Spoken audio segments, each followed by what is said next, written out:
Hello everybody, my name is Manues and welcome to another Eternal news video series. A few things that I learned since the last videos. First of all, Cradle, as I feared but hoped they wouldn't, only starts counting spells after it hits play. I mean, it was pretty clear that it's only gonna trigger on the 5th spell if it is in play, so you cannot play like 5 spells, then play Cradle and get a dragon immediately.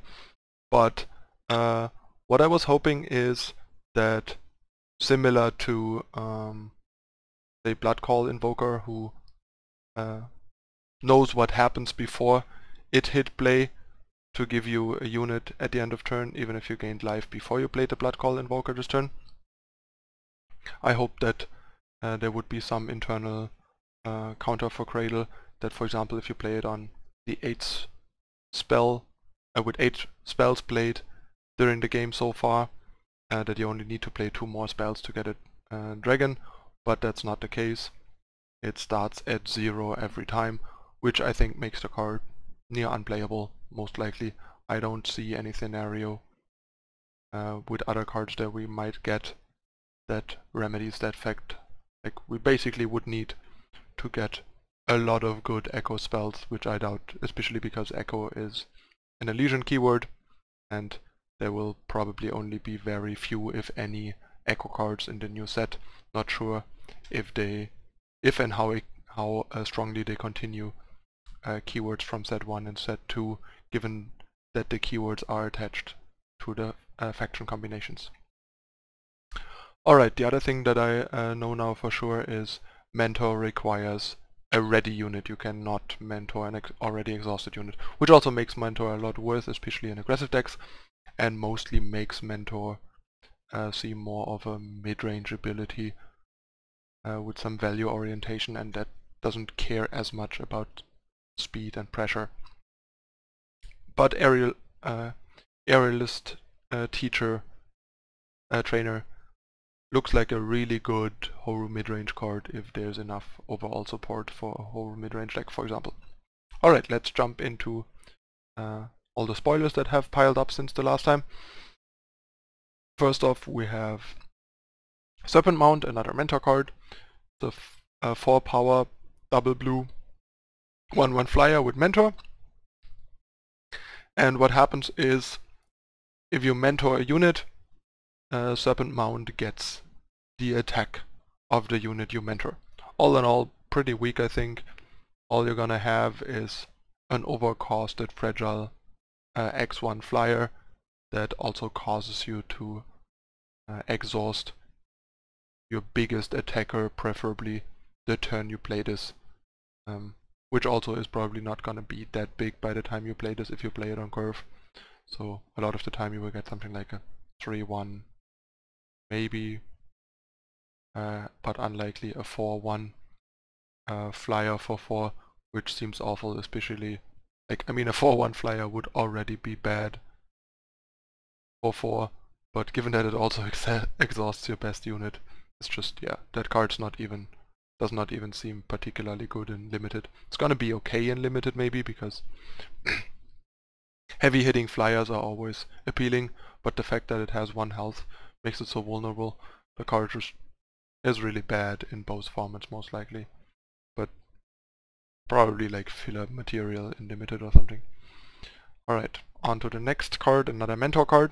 This one looks a lot better. We get a 3 power 3/3 requiring 2 green influence. Spirit Guide itself has lifesteal, which makes it a decent weapon target, and the Mentor ability gives the student a lifesteal permanently as well. So this is basically 2 lifesteal units in 1, which may or may not be decent. Like a 3/3 for 3 is alright with the lifesteal and giving the lifesteal. So this might see some constructed play depending on what else we have, and if there is a shell that cares about this. This could, for example, be interesting in, say, an Argent Port deck with Oathbreaker, for example, or just in like a Horror mid-range deck. Once again, Mentor after all is a horror ability. But yeah, the card looks decent, but not great in my opinion.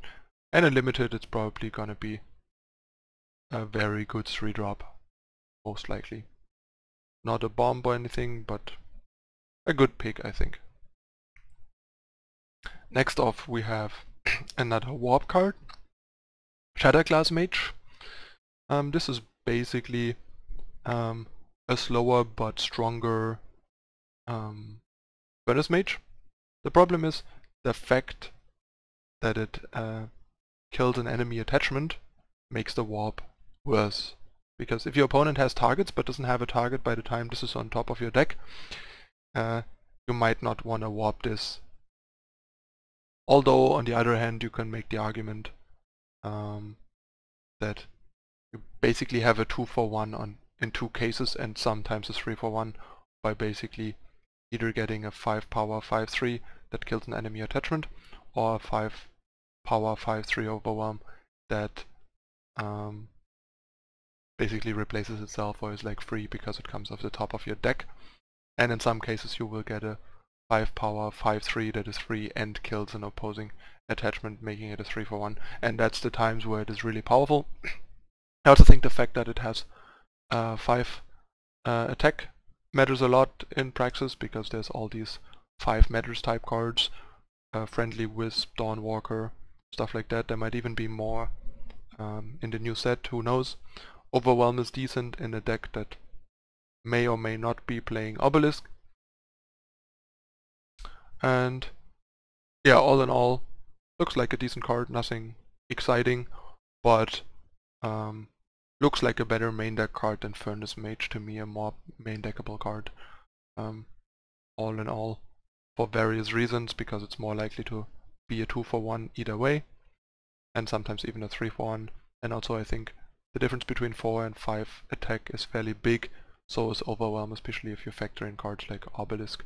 So yeah, I expect to see this card in mid-rangey Praxis decks for sure. Next we have one of the 2 new spoilers from today that Child Roland got to spoil for finishing first in the test event and winning the Invitational. And this is the first one, Outlands Brood. It's a 4-power 4/1 with charge and warp. It costs double red. And when the enemy plays a spell targeting Outlands Brood directly, meaning no global effects like Crystallize or Harsh or whatever, but something that specifically targets Outlands Brood, that player takes 2 damage. It's, by the way, player, not opponent, so that also means if you use a combo trick on your Outlands Brood, you're gonna take 2 damage yourself, which is not great. The fact that it has warp makes it a bit better, but once again, not excited about this card. It's slightly better than the Serpent mount, but not by a lot. It's mostly better because it has charge, so it can be a nice surprise, and especially because it has warp, because it at least can be free. And I guess a 4/1 charge that is free for 4 power is a solid card. But without warp, if you have to not warp this and just regularly play it, it's gonna feel pretty bad. I mean, Granite Monument costs 1 more, does almost the same, and we all know how bad of a monument that card is. And this is just 1 cheaper, so unless you get to warp this is gonna be pretty bad. So, which means since warp is just unreliable and high variance, I don't think this card is gonna have what it takes for constructed once again. I really hope we start seeing some good constructed cards soon, because so far we've mostly seen at best decent cards or worse for constructed. Nothing that screams like I'm a good constructed card or I'm a great constructed card, but I guess they'll save them for late. Which is a bit weird to me, to be honest, because in Magic, for example, I think we usually get to see some of the constructed highlights, like the chase rares, the new planeswalkers and stuff, the card that get people really excited about the new set and really excited about wanting to play them. And here we get all these like underwhelming cards, getting people sort of like frustrated and impatient, and also like concerned about like the quality and power level of the set. So yeah, I really hope this is gonna like pick up with the spoilers soonish, because so far the set seems extremely underwhelming for Constructed, to be honest. And I'm usually not one of those guys that complains and whines quickly. But yeah, so far all these cards seem like okay-ish, like most of those cards seem like okay-ish limited cards, and the mechanics seem kind of high variance and or tempo inefficient and stuff. So I expect most of like the constructed quality for the set to come from like multi-faction cards, just like in set 1. I mean, to be fair, if we look at a lot of the keyword cards, a lot of the keyword cards are not great constructed cards, are only good limited cards and stuff, and all the constructed staples are like the vanilla cards that don't rely on any keywords and just like powerful, efficiently statted units really. Alright, on to the last and also very unexciting spoiler. 6 power, double time influence. Tendentially we see a trend towards like double cost for single colored keyword cards. So if we have like, say, warp, the praxis keyword, it seems like usually a lot of these cards will be like double influence to make sure they are not splashed or too much gain across too many decks, I guess. Then again, this is not a card that I would want to be splashing anyway. A 7/5 for 6 is okay-ish in limited. In constructed, this is like not even a consideration. Overwhelm is nice. Warp makes it even nicer. This is gonna be a good limited card basically, but that's all that it's gonna be.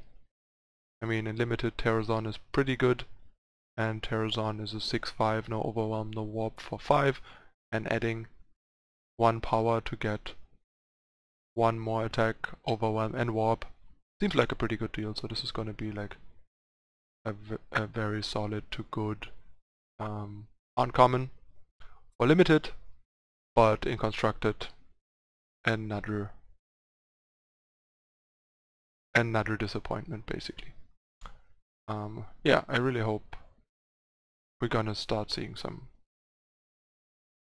serious constructed heavyweights to mix up constructed, because let's be honest, because otherwise I don't see how Omens of the Past is supposed to shake up a format where we have so many powerful empty throne cards defining decks and archetypes and the metagame as a whole. So yeah, looking forward to more spoilers. That's it again for this round of spoiler reviews. Stay tuned for more in the upcoming days. Thanks for watching, see you next time, I'm out, bye.